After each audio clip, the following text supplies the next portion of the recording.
استغفر الله العظيم استغفر الله العظيم استغفر الله العظيم استغفر الله العظيم الذي لا إله إلا هو الحي القيوم وأتوب إليه أشهد أن لا إله إلا الله وأشهد أن محمدا رسول الله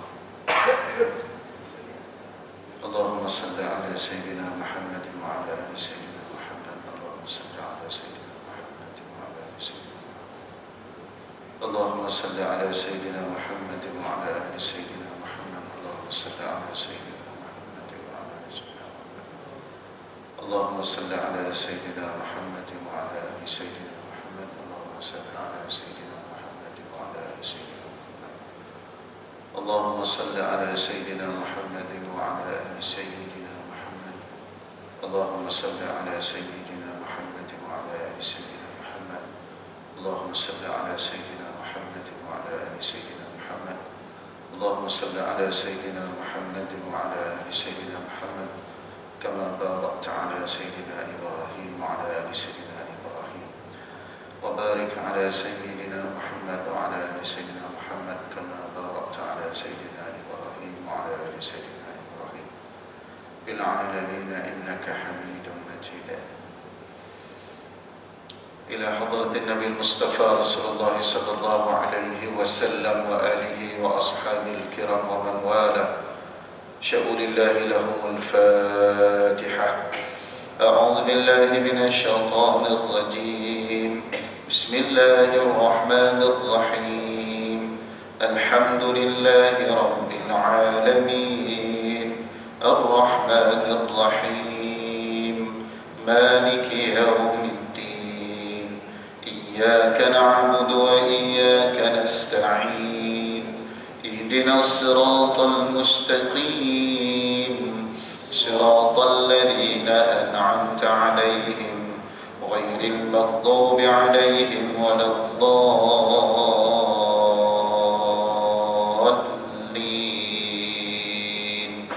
آمين.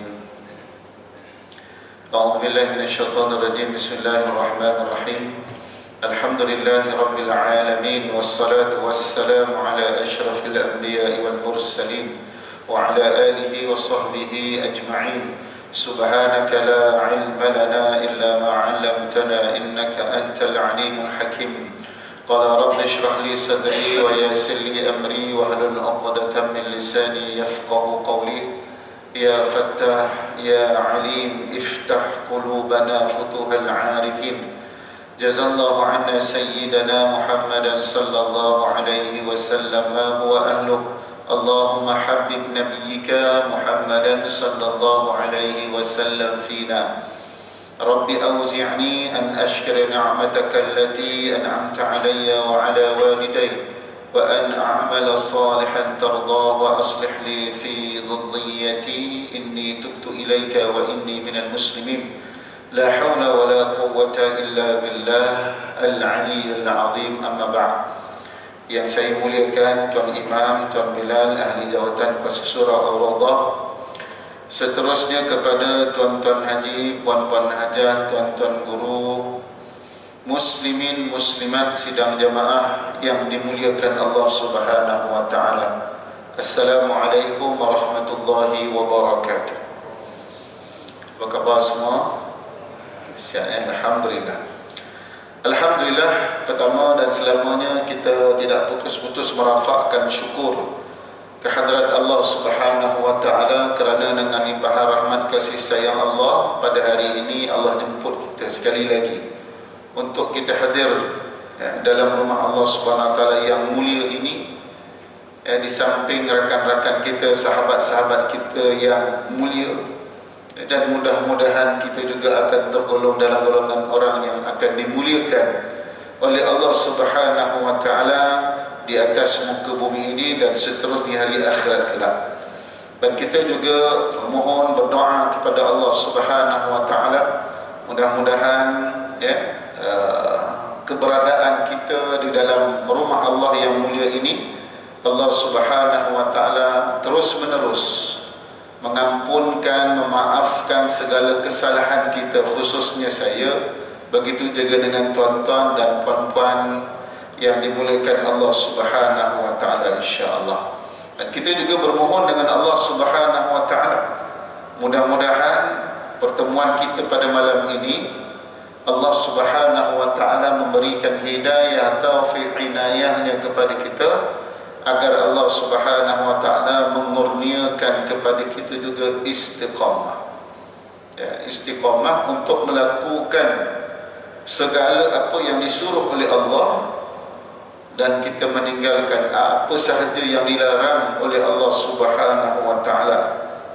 Dan insya-Allah mudah-mudahan ya Allah Subhanahu wa taala akan masukkan kita semua dalam syurga-Nya. Allahumma amin. Baik. Tuan-tuan, puan-puan, ibu ayah yang dimuliakan Allah Subhanahu wa taala, kita masih lagi berada pada bab yang keempat, iaitu proses penyucian hati, dan kita masih lagi berada nak mengenal jenis hati manusia. Jenis hati manusia, dan kita dah bincang dua, iaitu hati yang sehat dan suci, dan yang ketiga hati yang mati. Dan malam ini insya-Allah kita masuk iaitu hati yang sakit. Hati yang sakit.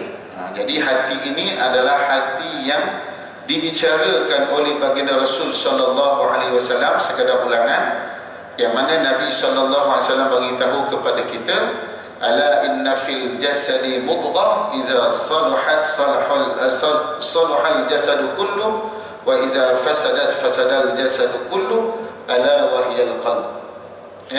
Ketahuilah sesungguhnya di dalam tubuh ini ada seketul daging, apabila ia baik maka baiklah pada seluruh tubuh, dan apabila ia rosak maka rosaklah pula seluruh tubuh kita. Ketahuilah seketul daging ini adalah hati. Jadi penekanan dalam ilmu tasawuf adalah penekanan yang berkaitan tentang hati. Dalam masa yang sama dia tidak menolak tentang keimanan, tidak menolak tentang ilmu syariah. Jadi ilmu yang membicara tentang hati adalah ilmu tasawuf. Jadi mahu ataupun tidak mahu, kita selaku orang Islam wajib ataupun fardu ain mempelajari ilmu tasawuf. Kerana ilmu tasawuf adalah ilmu yang membicarakan hal-hal yang berkaitan tentang hati, hal-hal yang berkaitan tentang kerohanian, hal-hal yang berkaitan tentang yang boleh merosakkan hati manusia dan boleh menghidupkan hati manusia. Allahumma salli ala Sayyidina Muhammad. Baik. Jadi hati yang sakit itu adalah tajuk pada malam ini, ataupun dikenali sebagai qalbun marid. Qalbun marid, hati yang sakit. Jadi hati yang sakit ini adalah hati yang sebenarnya memiliki kehidupan. Dia memiliki kehidupan, tapi tak tahulah kehidupannya bagaimana. Namun di dalamnya tersimpan benih-benih penyakit. Dia tersimpan benih-benih penyakit. Dalam hati kita ni ada benih-benih penyakit yang perlu kita buangkan dalam kehidupan kita. Penyakit fizikal kita boleh rawat. Kalau demam kita makan Panadol. Kalau kita gatal-gatal kita belilah ubat tahan gatal ataupun hilang fungus dan sebagainya. Tapi penyakit yang dekat dalam ini kita juga boleh tahu. Kita boleh tahu dan boleh kita rawat. Boleh kita rawat. Tetapi perlu kepada kesungguhan, kehendak dan kesungguhan.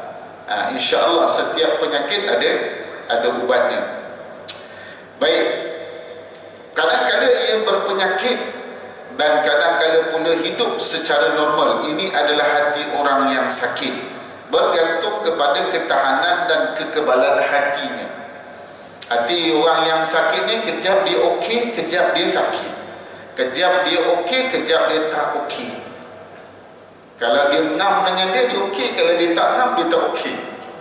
Kalau pada tahap tu iman dia okey, maka dia okeylah.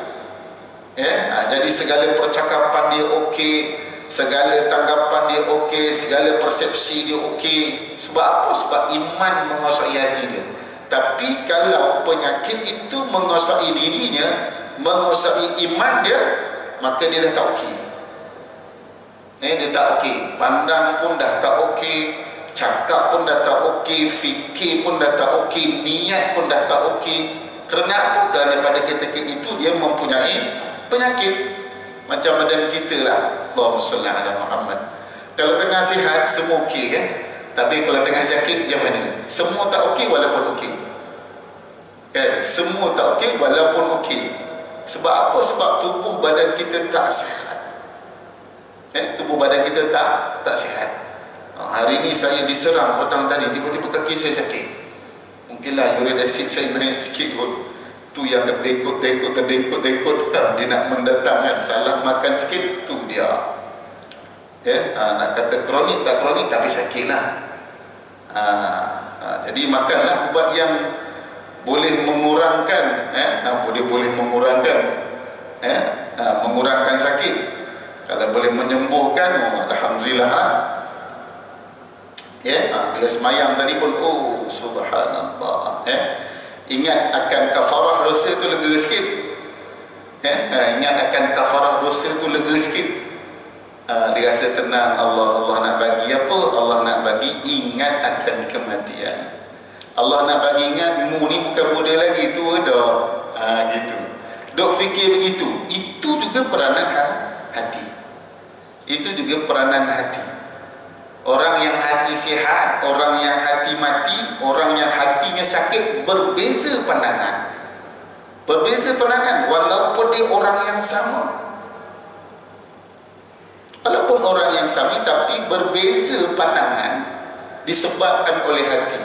Yang membezakan pandangan dia, yang membezakan tindakan dia, yang membezakan percakapan dia, yang membezakan fikiran dia, yang membezakan apa yang diniatkan, itu semua bergantung pada hati. Allahumma salli ala Muhammad.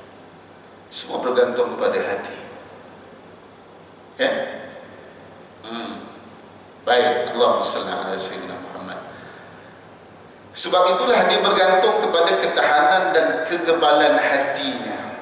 Jadi bagaimana yang kita nak jadikan hati kita ini normal ataupun hati kita ini sihat, itu bergantung kepada mahabbatullah, kasih kepada Allah. Dia kasih kepada Allah, Allah kasih kepada dia. Radhiyallahu anhum wa radu'an. Allah redha kepada dia, dia pun redha pada dia, redha pada Allah, Allah redha pada dia. Subhanallah. Jadi dalam urusan keduniaan ini, apa sahaja berlaku, kita kena redha. Kita kena redha, kita kena cinta dengan Allah Subhanahu wa taala. Malu nak sebut tentang cinta ni tuan-tuan. Sebab apa? Sebab saya sendiri pun tahu tahap kecintaan saya dengan Allah. Dan tuan-tuan pun boleh tahu tahap cinta kita dengan Allah tahap mana. Setuju tak? Kita boleh tahu tak sejauh mana kita cinta dengan Allah, sejauh mana kita cinta dengan Rasulullah sallallahu alaihi wasallam. Kita boleh tahu, kita boleh rasa. Setuju ke tak? Setuju tak? Tak setuju. Okey, saya nak buat sedikit perumpamaan. Kalau seorang ibu, akak dekat belakang ada berapa orang tak? Seorang. Usyuk akak tengah tekan apa tak tahu. Okey, akak dekat belakang, saya tak pasti ada seorang dua, tapi saya nampak seorang. Oh, dua orang, alhamdulillah, tiga orang. Dua, tiga naik terus. Okey, baik. Allahumma salli ala Muhammad. Kalau akak dekat belakang, akak boleh rasa tak rasa cinta akak pada anak? Boleh rasa tak? Kalau suami ataupun bapa, boleh rasa tak cinta kita dengan anak kita? Boleh rasa tak? Boleh rasa kan? Kita dengan isteri kita boleh rasa tak kita sayang dengan isteri kita? Boleh rasa tak? Boleh kan? Sesama makhluk kita boleh rasa. Apabila kita sayang, kita sanggup berkorban apa saja demi anak, demi isteri, demi keluarga. Sebab apa? Sebab kita kasih, kita sayang, kita cinta. Bagaimana pula perasaan cinta kita, mahabbatullah, mahabbatul Rasulullah sallallahu alaihi wasallam, kita juga boleh rasa, sebenarnya boleh rasa. Kalau kita dengan anak sehari tak jumpa, sehari tak telefon, contoh anak duduk asrama, duduk dekat overseas dan sebagainya, perasaan rindu lain macam. Betul tak bang? Bagaimana kalau kita dengan Allah, kita boleh rasa banyak. Kalau sehari kita tak baca Quran, kita boleh rasa. Kalau sehari kita tak zikir kalimah Allah, kita boleh rasa. Rasa tu ada dua lah. Satu rasa apa? Rasa rindu. Satu lagi rasa tak ada apa-apa. Rasa tak ada apa-apa ni, Allahumma salli ala sayyidina Muhammad, maksud dia apa? Hari berjalan seperti biasa, tetapi kita tidak ada rasa apa-apa tanpa kita buat sesuatu untuk Allah Subhanahu wa ta'ala.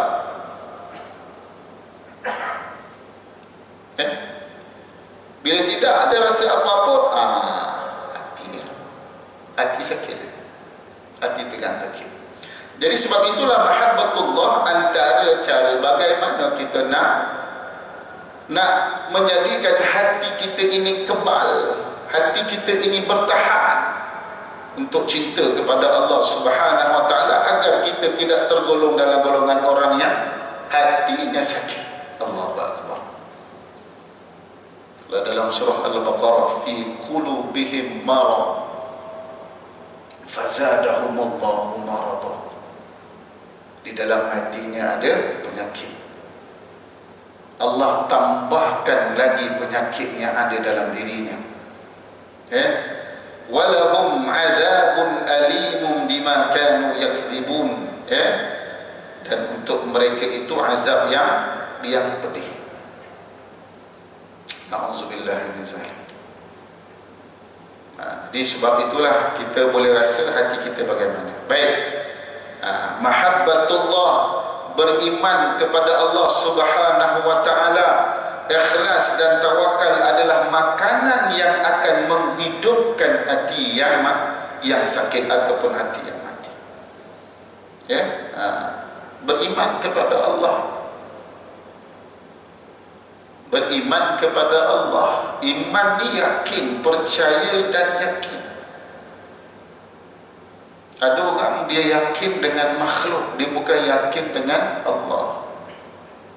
Tapi yakin ini tuan-tuan, dalam akidah ahli sunnah wal jamaah, kita kena berusaha lah dalam bab rezeki, kita kena berusaha, tapi keyakinan kita tetap kepada Allah. Sebab itu ada tawakal. Nak beriman kepada Allah Subhanahu wa ta'ala ni, subhanallah, orang yang beriman kepada Allah yang sebenar-benarnya, insya-Allah jarang dia akan melakukan kesalahan dan kesilapan kepada Allah. Sebab apa? Bila dia beriman dengan Allah, dia yakin bahawa Allah adalah sifatnya al-basir. Allah itu maha melihat. Bila Allah maha melihat dan dia yakin bahawa Allah itu maha melihat, mana mungkin dia nak melakukan kesalahan? Mana mungkin dia nak melakukan kesalahan? Sebab dia yakin, percaya dan yakin bahawa Allah itu maha melihat. Bayangkanlah tuan-tuan, kalau kita ni nak buat sesuatu perkara yang dosa, perkara yang maksiat, kalau dia yakin dengan Allah, mana mungkin dia nak buat? Tak mungkin tuan-tuan. Dia nak menipu, nak menipu je, Allah Akbar. Nak ambil harta orang, Allah Akbar. Nak ambil harta masjid. Kebanyakan kita ni takut kepada makhluk, betul tak? Nak mencuri, takut orang ambil, datang kat surau nak selu. Ada orang tak contoh gitu kan? Ada tak Tok Syah ni, Tok Bilal, Tok Imam ada, orang tak ada zam. Sebab apa? Hati dia percaya dan yakin kepada makhluk, bukan kepada Allah. Kalau orang yang hatinya yakin dan percaya kepada Allah, nak buat sesuatu fikir, ada Allah yang sedang melihat, mana mungkin dia nak ambil. Allahu Akbar. Tuan-tuan, saya akan fikir tentang diri saya. Tuan-tuan, ibu ayah sekalian pun kita boleh fikir sama-sama. Saya tidak mengatakan sesiapa, tapi kita fikir bersama. Sebab perkara ini perkara yang penting, yang berkaitan tentang hati setiap daripada kita. Allahumma salli ala Sayyidina Muhammad. Jadi nak menghidupkan hati juga dengan ikhlas. Ikhlas, melakukan sesuatu dengan melakukan sesuatu kerana Allah, bukan kerana makhluk Allah. Nak masak nasi akak belakang, nak masak nasi untuk apa? Kerana Allah. Susah macam mana pun kerana Allah. Bila kita buat kerana Allah, kita akan tenang. Percayalah. Suami yang bekerja, ada orang kerja senang, ada yang kerja sedang-sedang, ada yang kerja susah. Kalau dia ikhlas kerana Allah, dia kerja kerana Allah untuk memberikan nafkah kepada anak-anak dia, hidup dia tenang, dan hidup dia semakin hari semakin ikhlas, semakin bersungguh-sungguh, semakin dia takut dengan Allah Subhanahu wa taala. Ikhlas. Sebab itu sifat ikhlas ni, Allahumma salli ala Sayyidina Muhammad, kita kena tekankan dalam kehidupan kita, kehidupan anak-anak dan keluarga kita. Kena cakap ikhlas ni, tuan-tuan, kena cakap bagaimana kita kena beritahu kepada anak-anak kita. Kalau kita cakap dengan anak-anak kita ataupun cucu-cucu kita lah yang masih lagi sekolah dan sebagainya, kita cakap terus terang. Kalau anak kita namanya Umar, contohnya, Umar, belajar biar ikhlas kerana Allah. Biar ikhlas kerana Allah. Walaupun anak tu tak faham, tetapi kalimah ikhlas itu biarlah menjadi satu santapan rohani kepada dia setiap hari. Sampai satu tahap nanti dia akan terfikir, kenapa bapak aku dah cakap ikhlas. Bila nak baca Al-Quran, Umar baca Al-Quran dengan ikhlas. Letihlah bah, itulah betul. Memang penat, memang letih. Ikhlaskan hati, insya-Allah dia akan seronok. Dia still juga malas, macam kita lah. Tak kata orang macam kita. Sebab itu kita kena cakap dalam hati kita, kita kena cakap dengan orang, kena ikhlas, kena ada niat. Bila aku solat, kenapa kita solat? Kenapa kita solat? Setiap kali solat kena niat. Betul tak? Setiap kali solat kita kena niat. Tak boleh kita kalau tak niat. Niat itu adalah sesuatu yang boleh memberikan fokus kepada kita dalam ibadah. Kalau niat kita kerana nak tunjuk pada orang, bila orang dah tak ada apa. Dia tak jadilah kerana Allah. Sahaja aku sembahyang fardu maghrib 3 rakaat makmum kerana Allah. Bila kerana Allah, fokus kita hanya kepada Allah. Tapi janganlah pula niat tak sedar niat. Allahumma salli ala Muhammad. Niat tak sedar niat, apa maksud saya? Ada orang dia niat, dia tak fokus pada niat dia. Bila kita kata Allahu Akbar, dalam hati saja aku sembahyang fardu maghrib 3 rakaat kerana Allah, contoh. Allahu Akbar, Allah yang maha besar. Allah maha besar. Akbar, kita tak sebut Allahu Kabir. Bila akbar, tidak ada yang lebih besar melainkan perkataan akbar. Akbar ini yang paling besar, tidak ada yang lebih besar selain daripada akbar. Jadi bila kita fokus kerana Allah, maka kita meletakkan diri kita berhadapan dengan Allah yang maha besar. Tuan-tuan, Allahumma salli ala Muhammad. Bila kita boleh membawa diri kita ini di hadapan Allah, membawa diri kita ke hadapan, macam mana cakap? Membawa diri kita ini di hadapan Allah Subhanahu wa taala yang maha besar. Agak-agaklah tuan-tuan, nikmat tak solat kita? Hati kita fokus kepada Allah, fikiran kita fokus kepada Allah, segala pergerakan kita fokus kepada Allah mengikut rukun sembahyang yang 13. Fokus direct. Nikmat tuan-tuan, Allahumma salli ala Muhammad. Kalau kita lah berhadapan dengan orang yang ada pangkat, orang yang ada nama, orang yang nama terkenal, kita bila berhadapan kita rasa gembira, kita sungguh-sungguh jaga, ya, bila kita berpakaian nak jumpa ni, baju ni kena gosok, jangan kedut dan sebagainya, kan? Itu di hadapan makhluk, tapi di hadapan Allah kita kena bawa diri kita ke hadapan Allah, tuan-tuan. Saya katakan kita masuk, dia termasuk saya, tuan-tuan. Mudah-mudahan Allah Subhanahu wa taala memberikan hidayah, inayah, taufik kepada kita. Allahumma amin. Ya, kita kena niat dengan niat yang ikhlas. Bila kita buat satu niat yang ikhlas, insya-Allah dia akan menghidupkan hati. Tuan-tuan, kalau tak percaya tuan-tuan, kita cuba balik ni, setiap kali nak buat satu benda, kita mesti niat kerana Allah. Nak makan kerana Allah, nak tidur kerana Allah, nak bangun kerana Allah, semua kerana Allah, tuan-tuan. Tuan-tuan buat. Next nanti saya tanya, kalau saya ingat. Sebulan kemudian macam mana, tuan-tuan? Masya Allah Ustaz, tak sempat buat Ustaz. Masya Allah Ustaz, nikmatnya Ustaz bila hidup bersama dengan Allah. Ma'i ilallah. Ma'i apa ni? Hidup bersama Allah, ya. Hidup bersama Allah. Ma'i ma'allah. Ya. Baik, Allahumma salli ala Muhammad. Tawakal. Tawakal pun sama juga.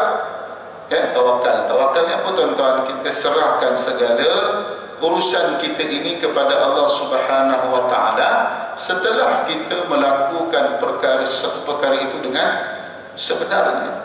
Serah. Bila kita serah, tuan-tuan, apa saja bila kita serah kerana Allah, hati kita akan tenang. Natijah bukan atas kuasa kita, itu atas kuasa Allah. Kita hanya usaha. Allahumma salli ala Muhammad. Jadi mahabbatullah, beriman kepada Allah, ikhlas dan tawakal, dan banyak lagi sebenarnya, tuan-tuan, ya, adalah makanan yang akan menghidupkan hati kita. Ya, boleh menghidupkan hati, tuan-tuan. Setiap hari kita kena buat perkara yang boleh menghidupkan hati.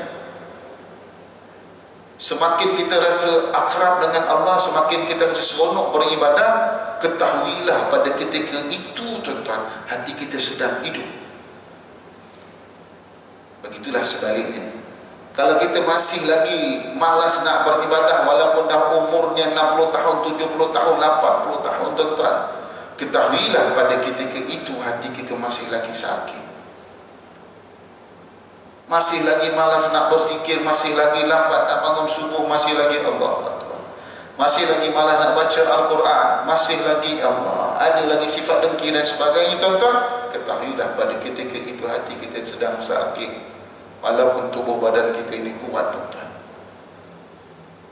Allahumma salli ala Sayyidina Muhammad. Baik,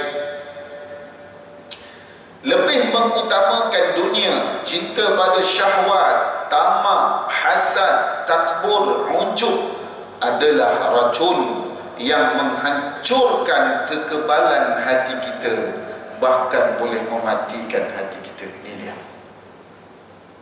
Ini di antara penyakit, tuan-tuan. Yang mungkin penyakit ini juga ada dalam hati saya dan juga dalam hati kita semua, tuan-tuan. Apa dia, tuan-tuan? Kita lebih mengutamakan dunia. Hubbud dunya wa karahiyatul maut, Nabi kata.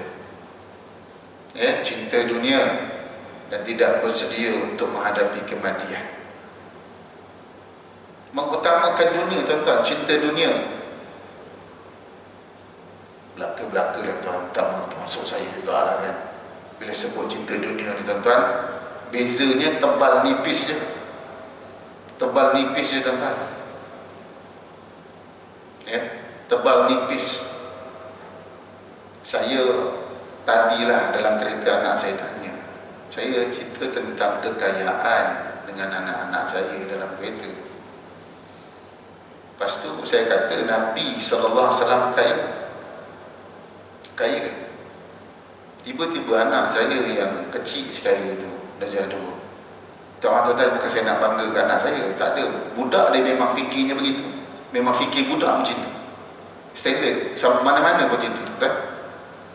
Dia boleh tanya kepada saya, Abah kata Nabi kaya, tapi dalam sejarah, dalam apa, Nabi tak kaya. Nabi tak makan. Nabi tak makan, Nabi banyak puasa. Itu dia pertanyaan dia. Nabi miskin. Jenuh juga kita nak buat kan. Sebab kita nak bagi faham kepada anak kita ni, Nabi ni memang kaya, tapi kehidupan dia cara orang yang tak kaya. Jadi saya kata gini, Nabi ni, saya kata pada dia, Nabi ni dia memang kaya, tapi kita nampak dalam sejarah, dalam kehidupan dia nampak macam orang tak kaya. Kenapa macam itu? Dia kata, kenapa macam itu? Kerana Nabi SAW dia lebih mengutamakan orang lain nak dibandingkan kita. Ini yang susah sikit tuan-tuan. Bersusah apa tuan-tuan? Kita nak jadikan diri kita macam itu. Masya Allah. Nabi ni tuan-tuan, sifat Nabi dalam tempoh satu hari tuan-tuan, kalau ada berbaki wang dinar lah ataupun harta pada tengah malam tuan-tuan, kalau ada berbaki, bakinya itu tidak akan sampai keesokan hari dia. Dia mesti settlekan malam tu juga tuan-tuan. Maksudnya Nabi tidur dalam keadaan Nabi tak ada harta. Habis macam mana dia nak terus tidur? Itulah kuasa Allah. Besok dia akan ada harta yang lain tuan-tuan. Awal Islam tuan-tuan, boleh dikatakan orang yang memeluk Islam di kalangan hamba, di kalangan ialah para sahabat dan sebagainya ya. Di awal Islam, mana orang yang memeluk Islam yang susah-susah, semua Nabi tapau, semua Nabi sponsor tuan-tuan. Sebab itu harta Sayyidatina Khadijah radhiyallahu anha banyak dikeluarkan untuk membantu Nabi SAW. Nabi mengutamakan orang lain nak dibandingkan diri dia. Kita tengok Sayyidatina Fatimah dengan Sayyidina Ali. Satu ketika ada orang miskin datang dekat rumah Sayyidina Ali. Pada ketika itu Sayyidina Ali tak ada, tetapi Sayyidatina Fatimah ada. Ketuk pintu, boleh tak berikan kami makanan? Yang adanya buah kurma saja untuk Sayyidatina Fatimah dengan Sayyidina Ali. Disebabkan ada orang lain, maka Sayyidatina Fatimah membuat keputusan untuk memberikan juga kepada orang miskin tersebut. Bila Sayyidina Ali karamallahu wajhah balik, dia kata, dekat rumah kita ada makanan tak? Bahaya abang, tadi memang ada, tapi orang miskin datang minta makanan, maka kami pun berikanlah makanan tu, saya berikanlah makanan tu. Jadi tak ada. Okey, alhamdulillah hari ini kita berpuasa. Masya Allah. Tuan-tuan, mana nak dapat iman macam tu? Kalau kita, aku rasa kalau otak kau tu kat atas lebih letak dekat kepala lutut lagi bagus. Dah tahu tak ada makanan, kau bantu juga buat apa? Kau nak matikan kita apa? Tuan-tuan, itulah pengorbanan tuan-tuan, nilainya sangat besar. Tuan-tuan, saya cakap ni tuan-tuan, mudah-mudahan kita ada fikir ke arah tu. Walaupun kita belum mampu, termasuk saya, kita ada fikir ke arah tu dah bagus. Termasuk juga tuan-tuan, dalam peperangan apa wallahu alam, lupa para sahabat ni yang masing-masing dah luka dan sebagainya, memerlukan air tuan-tuan. Jadi seorang ni nak air, diberikan air, tiba-tiba yang sebelah kata maka pemuyah air kan air. Jadi dia nak minum ni, dah cedera dah nak minum. Tengok tentera kawan di sebelah nak minum, dibagi juga. Yang kawan sebelah nak minum, tiba minta lagi sebelah. Berderet. Yang disanggup tak minum sebab mengutamakan sebelah. Lagi nak U-turn balik, dah meninggal semua. Syahid semua tuan-tuan. Allahu Akbar. besar, tuan-tuan. Semua tu tuan-tuan bukan dekat akal, bukan dekat akal, tetapi didatang daripada hati yang bersih, hati yang suci, hati yang tidak berpenyakit. Sebab itu tuan-tuan, kalau kita cintakan dunia, cinta pada syahwat lagi lah tuan-tuan. Syahwat ni nafsu lah. Inna nafsa la'ammaratun bisu. Sesungguhnya nafsu, syahwat ini mengarahkan kepada kejahatan tuan-tuan, benda yang tak baik. Tapi hati ataupun syahwat yang tidak terdidik, Nabi ada tak nafsu? Ada. Tingkat nafsu Nabi dah nafsu kamilah, ataupun nafsul mutmainnah, hati nafsu yang dah tenang. Ya ayyatuhan nafsul mutmainnah, wahai jiwa yang tenang. Tuan-tuan, nak tenangkan jiwa, dia kena lalui proses pembersihan hati. Dia kena lalui proses, tuan-tuan. Kalau tak, Allahu Akbar, saya pun rosak, kita semua boleh rosak, tuan-tuan. Sebab itu kita kena pegang benar-benar hati kita ni. Allahumma salli ala Muhammad. Setiap hari tuan-tuan, kita kena teliti hati kita. Jangan sibuk hal orang lain, sibuklah dengan hati kita. Kita kalau sibuk lagi berhal-hal politik, tuan-tuan, bukan salah kita nak cerita buat politik, tuan-tuan. Tapi yang lebih utama, cek dulu hati. Bila hati tak clear, tuan-tuan, politik semua tak clear. Seterusnya pun tuan-tuan, lebih mengutamakan dunia, cinta pada syahwat, tamak. Tamak, tuan-tuan. Kita berikan ilmu nazam sekali, insya-Allah.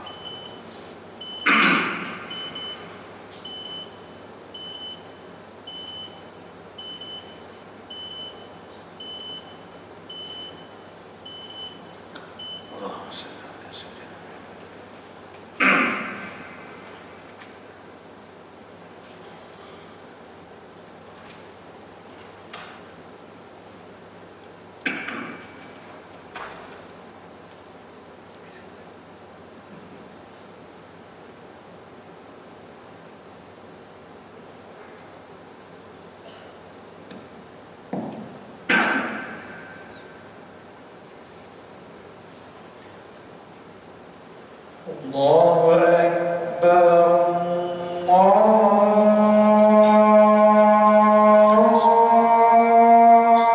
Allahu Akbar.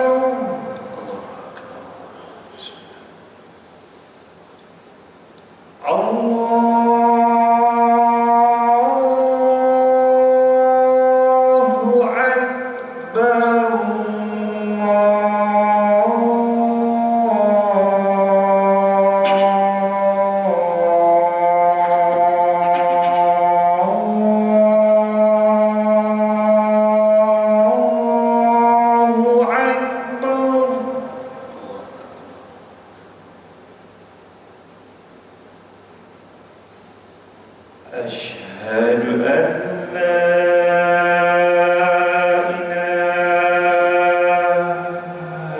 إلا الله.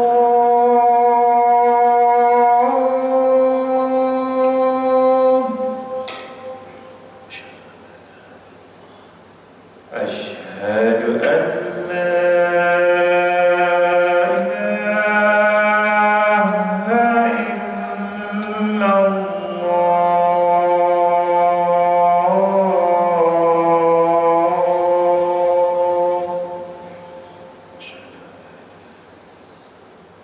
أشهد أن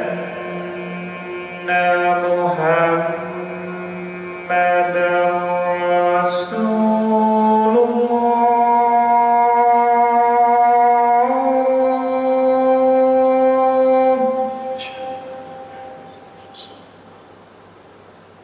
أشهد أن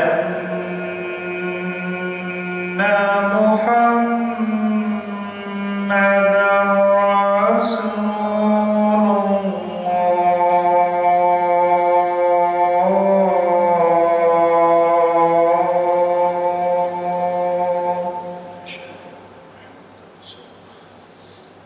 حي على الصلاة.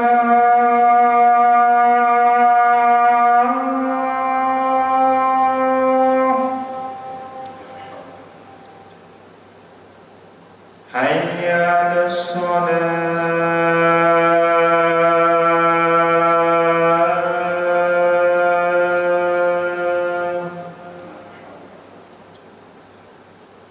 حي على الفلاح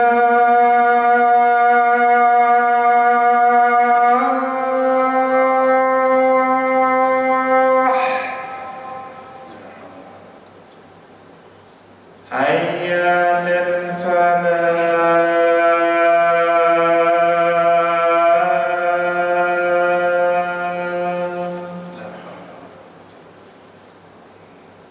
الله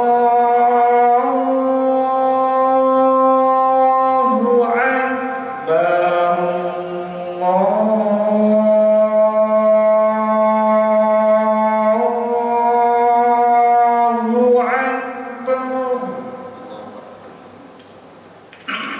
لا إله إلا الله لا إله إلا محمد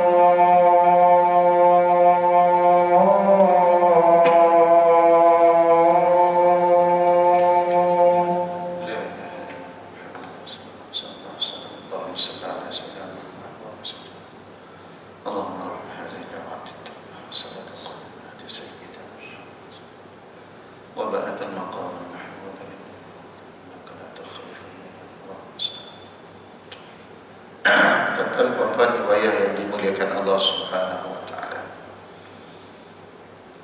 Jadi sifat tamak juga adalah racun yang boleh menghancurkan kegebalan hati kita. Ya, tamak. Tamak kepada dunia. Tamak kepada harta. Tamak kepada pangkat. Tamak ni tuan-tuan dia kalau dalam hadis Nabi ini tuan-tuan, bila dah ada segunung emas kita nak segunung emas yang lain. Itu tamak tuan-tuan. Tamak ni duit ni tuan-tuan, dia punya duit ni tuan-tuan, kalau dia mati lepas tu dia hidup balik, duit dia tak habis tuan-tuan. Dia dah banyak duit tuan-tuan, dah banyak duit, umur pun dah 60 tahun, 70 tahun, 80 tahun, 90 tahun tuan-tuan, tapi tetap tak cukup. Hati yang tamak tuan-tuan, dia tak selamat ataupun dia tak tenang. Dia tak tenang tuan-tuan. Dia tak boleh tengok orang lebih pada dia, dia rasa nak lebih daripada orang tu, dia tamak. Agak-agak hati boleh tenang tak bang? Bayar kan? Bila tengok orang ada kenderaan, dia pun nak juga lebih pada itu. Bila tengok kawan dia lebih, tiba-tiba beli kereta baru, dia pun nak juga kereta baru. Sebab dia rasa tamak. Tamak dalam bank dah banyak duit, tapi dia still nak juga. Tamak ni tuan-tuan, dia boleh rosakkan hati kita. Dia boleh rosakkan hati kita tuan-tuan. Hasad, hasad lagi lah tuan-tuan. Hasad dengki ni, Allahu Akbar, dia lagi bahaya. Ya, kita tak nampak orang yang hasad dengan kita, tak nampak tuan-tuan. Mungkin dia lah makan sekali dengan kita, naik kenderaan sekali dengan kita, ziarah datang rumah kita, rupa-rupanya dalam hati dia ada hasad. Hasad ni apa tuan-tuan? Hasad ini dia lebih suka apabila dia tengok orang lain merana nak dibanding orang lain bahagia. Itu hasad. Dia tak boleh tengok orang lain lebih nak dibandingkan dia, dia ada hasad tuan-tuan. Ya, dia nak orang itu hidup merana bagi bagus. Kalau contoh dalam peperiksaan anak dia, kita dah tahu dah ni adik-beradik anak sama, periksa sama tuan-tuan. Dalam hati dia ni tuan-tuan, dia nak tengok anak dia ni, anak kepada abang ke, kepada kakak, kepada adik ke, anak dia ni dia nak dalam hati dia, kalau boleh anak dia ni tak berjaya, dia lebih suka nak dibandingkan anak dia. Anak ni dia nak bahagia, apa ni? Nak berjaya. Apabila contohnya bila anak dia ni, anak saudara dia contoh, bila anak saudara ni berjaya dengan cemerlang, dia rasa tak puas hati. Dia rasa tak puas hati tuan-tuan. Hasad kan tak main-main. Hasad ni bahaya. Dengan adik-beradik boleh jadi, dengan mak bapak tak berhati. Dengan mak bapak tak berhati. Dengki. Bapak ni beri duit lebih sikit dengan adik, contohnya kan, dengki. Ada adik-beradik yang abang dengki ni, si abang ni kan, si abang ni dia dah berjaya, duit dah ada, semua pangkat semua dah besar. Tiba-tiba bapak ni tengok yang si adik ni baru nak hidup, abah ni bagi duit dekat adik ni lebih lah sikit. Sebab apa? Sebab nak bantu adik. Adik baru nak hidup ni, baru lepas habis degree nak hidup, rumah tak ada lagi, kerja tak ada lagi. Si abah nak ambil dah, dek ambil dah dek duit ni dek kan. Si abang nampak, aduh, abah ni apa bang bagi lebih-lebih, biarlah dia usaha. Saya dulu bang, abah tak pernah bagi. Aduh, dapat kenapa? Dengki tuan-tuan. Sepatutnya kita lah bantu betul bah, abah bagi lebih, saya pun nak bagi jugalah biar adik juga berjaya macam saya. Boleh buat macam tu tuan-tuan. Kalau ada terbaik. Allah Akbar tuan-tuan. Hasad dengki ni setiap orang ada tuan-tuan. Setiap orang ada. Kawal tak kawal, nipis tak tebal, itu kita tuan-tuan. Nipis tebal, itu biasa tuan-tuan. Imam pun boleh dengki. Nah, bukan saya nak kata imam sini dah masuk dia tuan-tuan, minta maaf tuan-tuan, nak cerita di tempat imam. Mungkin saya jadi imam, mungkin imam jadi imam, orang belakang imam. Nak cerita tuan-tuan, ada orang antara imam dengki, antara imam dengki. La haula wala quwwata illa billah. Tak puas hati, kenapa lah si imam suara sedap, orang nak jemput sana jemput sini, aku ni pun okey juga, kenapa orang tak jemput? Dengki. La haula wala quwwata illa billah. Jangan main-main tuan-tuan, jangan main-main. Tapi base dekat hati ya tuan-tuan. Hasad, takabur, ujub, takabur lagi lah. Ujub ni tuan-tuan, itu juga boleh merosakkan hati. Ujub ni rasa hebat. Ujub rasa hebat. Rasa hebat. Oh, aku hebat dah ni. Ujub tuan-tuan. Bila kita jadi imam, Allahu Akbar, sedap suaraku. Oh, yang lain tak tahu. Adik, tuan-tuan, rasa hebat dalam hati kan. Jadi Bilal. Saya Bilal juga tuan-tuan dekat kuis. Dia rasa dia benda itu berlaku pada saya.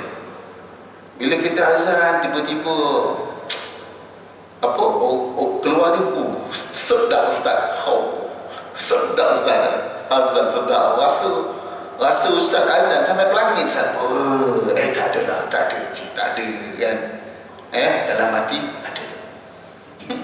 Tak ada lah tuan-tuan. Ujub. Next azan, aku punya azan lagi sedap. Bila orang lain azan, aduh, feel lah dia punya suara, aku ni lagi sedap. Itu ujub tuan-tuan. Rosak hati dia. Hati dia siapa? Hati saya lah kalau saya buat itu. Masya Allah, tabarakallah tuan-tuan. Ujub adalah racun yang menghancurkan kekebalan hati kita, bahkan boleh mematikan hati kita. Jadi hati semacam ini memiliki dua dorongan. Hati yang sakit ya tuan-tuan boleh dua dorongan. Yang pertama, dorongan yang mengajak menuju kepada Allah dan Rasul dan kebahagiaan abadi di hari akhirat. Ini hati yang sakit, tapi dia dorong hati dia kepada kebaikan. Dan dorongan yang mengajak menuju kenikmatan yang bersifat sementara. Hati dia demikian ini akan mengikuti mana yang lebih kuat dan dekat pintu masuk dia. Jadi hati yang sakit ni tuan-tuan, dia bergantung pada hati dia. Kalau iman dia kuat, insya-Allah dia selamat. Tapi kalau iman dia tak kuat, dia tak selamat tuan-tuan. Dia tak selamat. Jadi hati yang pertama adalah hati yang hidup, merendahkan diri, tawadhu, lemah lembut dan memiliki dasar pemahaman yang dalam. Jadi hati yang kedua adalah hati yang telah beku, hati yang telah mati. Dan jenis hati ketiga yang kita bincangkan baru tadi merupakan jenis hati yang sakit. Boleh jadi ia lebih dekat pada jalan keselamatan atau mungkin juga pada kehancuran dan kerosakan. Jadi tuan-tuan, puan-puan, ibu ayah yang dimuliakan Allah Subhanahu wa taala, sekadar di sini dahulu perbincangan kita berkaitan tentang berbagai jenis hati. Ada 3 jenis hati. Jadi insya-Allah untuk akan datang kita masuk ciri-ciri hati yang sakit, insya-Allah. Ciri-ciri hati yang sakit, ciri-ciri hati yang sihat. Mudah-mudahan tuan-tuan kita lebih kenal diri kita, kita boleh dekat dengan diri kita, dan seterusnya kita boleh dekat diri kita dengan Allah Subhanahu wa taala. Asbab daripada kita senantiasa menilik hati kita setiap hari, tuan-tuan. Orang yang beriman, orang yang bertakwa senantiasa dia akan sibukkan diri dia untuk melihat diri dia dengan Allah, diri dia kepada Allah, diri dia kepada baginda Rasul sallallahu alaihi wasallam. Dia tak sibuk dengan hal-hal urusan yang di luar sana, tuan-tuan. Bukan tak boleh, tuan-tuan, tapi dia sibuk dengan dirinya dahulu. InsyaAllah bila dia sibuk dengan dirinya, tuan-tuan, bila dia dah jadi baik dan sebagainya, di luar nanti segala percakapan dia, pendengaran dia, penglihatan dia, pemikiran dia pun turut akan baik. Tapi kalau dia tak sibuk dengan hati dia, di luar nanti semuanya pun jadi tak baik. Jadi sekadar itu saja, tuan-tuan, mohon maaf banyak-banyak. Mudah-mudahan Allah Subhanahu wa taala merahmati kita. Mudah-mudahan Allah Subhanahu wa taala memberikan kepada kita hati yang bersih, hati yang hidup. Mudah-mudahan Allah Subhanahu wa taala gerakkan hati kita ini agar senantiasa mengenal Allah, mengenal baginda Rasul sallallahu alaihi wasallam, dan mudah-mudahan Allah Subhanahu wa taala masukkan kita dalam syurga-Nya. Allahumma amin. Ditutup dengan tasbih kafarah dan salat subhanakallahumma wa bihamdika asyhadu an la ilaha illa anta astaghfiruka wa atubu ilaik. Bismillahirrahmanirrahim. Al-'asr innal insana lafi khusr illa alladhina amanu wa 'amilus salihati wa tawassaw bil haqqi wa tawassaw bis sabr. Wabillahi taufiq wal hidayah. Assalamualaikum warahmatullahi wabarakatuh.